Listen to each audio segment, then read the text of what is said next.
Kin ga gidan. Gidan ku ne na? Lillahi nan gaba daya. Ba wanda ya kai gidan ba gidan da ya kai gidan mu kyau. Wace gani ba da gate. Jesu! Ni wani gari. Yawa. Zo.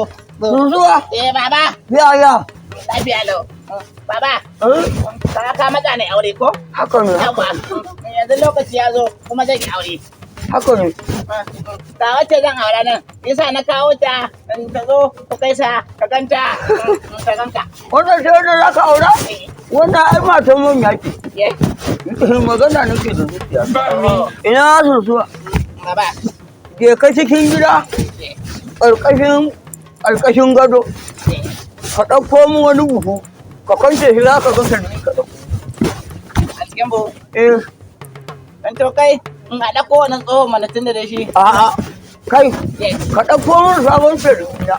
Jesu! Kaji? Isa wuri. Ki zo mu je jira ba nan. A'a, kai ban da ita. Ku ja mi lalace. Ka zo ka dawo. Ka ƙara ta a nan. Bata nan. Za ka wuce ko kuwa? Kai, Je ka dawo ina jiran ka. a gaban na.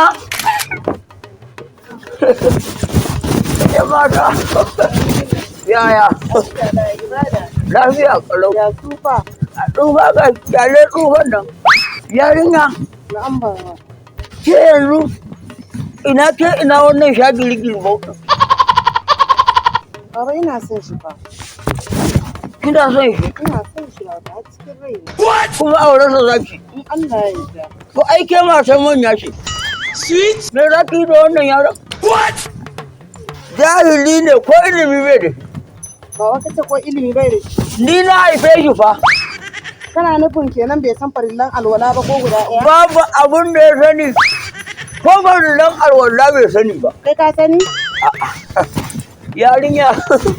Ni yanzu ai sai daga gani na kira ai na san farillan alwala. Farillan alwala guda nawa ne? Farillan alwala?